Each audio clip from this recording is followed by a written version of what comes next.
One day, in retrospect, the years of struggle will strike you as the most beautiful. Most people do not really want freedom, because freedom involves responsibility, and most people are frightened of responsibility. Unexpressed emotions will never die. They are buried alive, and will come forth later in uglier ways. He that has eyes to see and ears to hear may convince himself that no mortal can keep a secret. If his lips are silent, he chatters.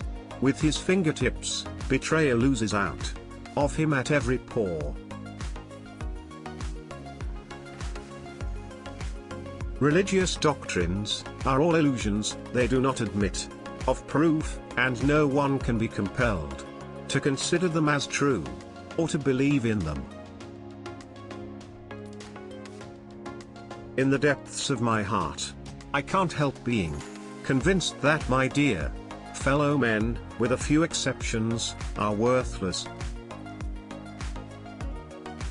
Whoever loves becomes humble.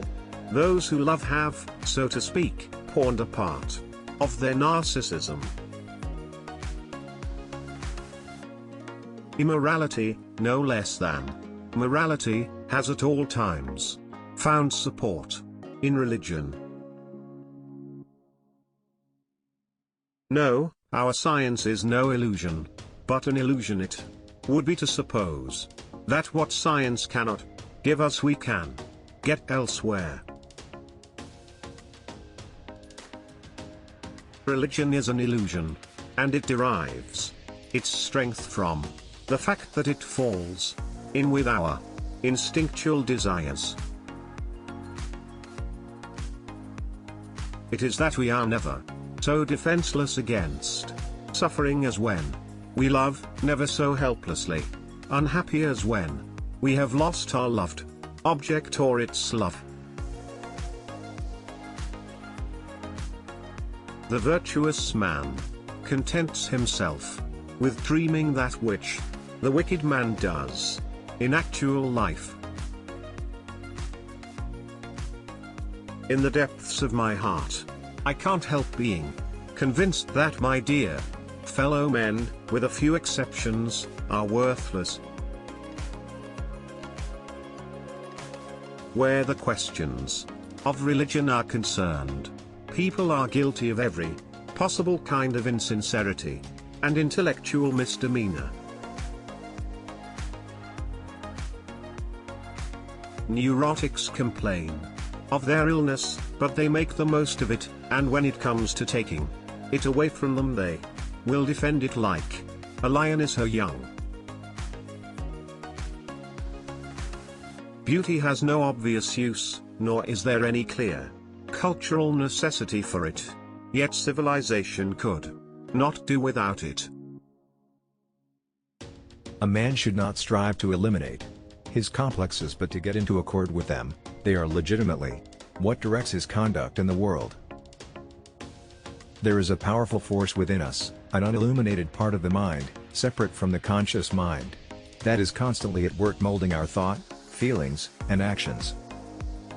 When making a decision of minor importance, I have always found it advantageous to consider all the pros and cons. Most people do not really want freedom, because freedom involves responsibility, and most people are frightened of responsibility. We choose not randomly each other. We meet only those who already exist in our subconscious. Words and magic were in the beginning one and the same thing, and even today words retain much of their magical power. The interpretation of dreams is the royal road to a knowledge of the unconscious activities of the mind. What is common in all these dreams is obvious. They completely satisfy wishes excited during the day, which remain unrealized. They are simply and undisguisedly realizations of wishes. The primitive stages can always be re-established. The primitive mind is, in the fullest meaning of the word imperishable. The dream is the liberation of the spirit from the pressure of external nature, a detachment of the soul from the fetters of matter.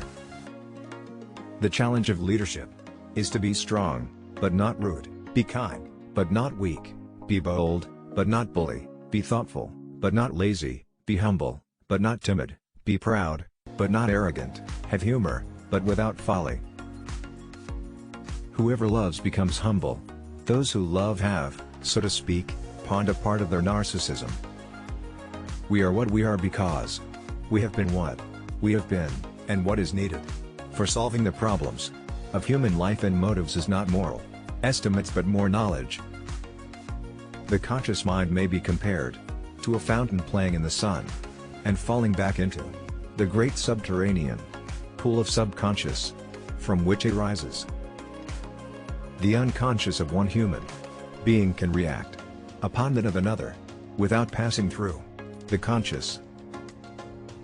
The great question that has never been answered, and which I have not yet been able to answer, despite my 30 years of research into the feminine soul, is what does a woman want? Look into the depths of your own soul and learn first to know yourself, then you will understand why this illness was bound to come upon you, and perhaps you will thenceforth avoid falling ill. Dogs love their friends and bite their enemies, quite unlike people who are incapable of pure love and always have to mix love and hate.